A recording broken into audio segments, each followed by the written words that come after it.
จัดเป็นตายให้ดีอะไรบ่ฮู้นี่หนักหนาสมควรอยู่เบิ่งนี่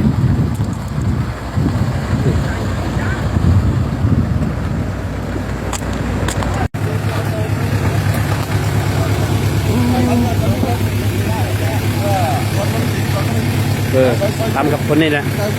นี่กระดิ่ง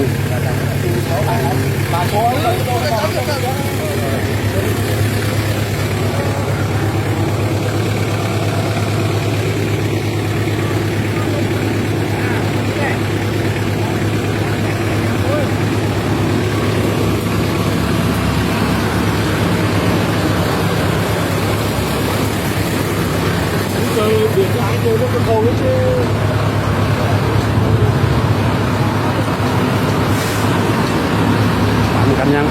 โอ้ยเวียดกับเวียดแห้งเส้นกับหัวแดงกับหัวแดงตามกันเอง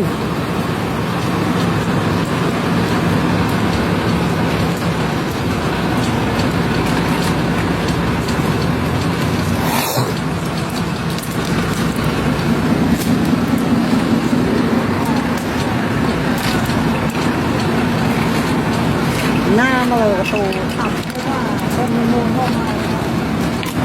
ทีมงานบริษัทอนามัยห้างให้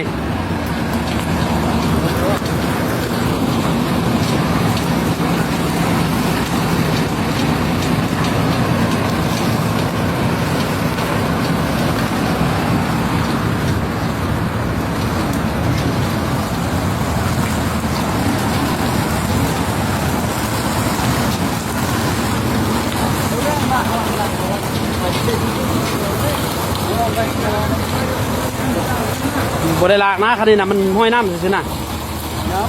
นี่ตามแต่พี่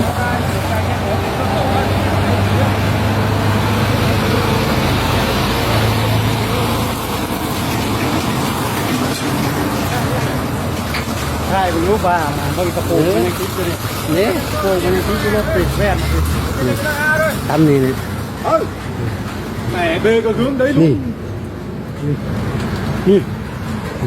ลัดกระจกนี่ลัดกระจกนี่มีหลายคนเนาะนี่มีหัวเนาะท่านดีกว่าเลยยินนักยี่ท่านดีกว่าเลยนักยี่เลยดีกว่าตัดเลยนี่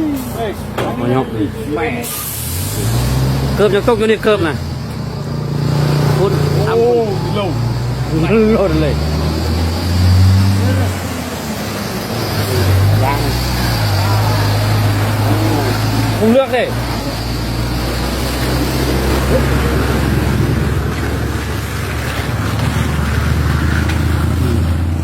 เถื่อไปจะพี่เลย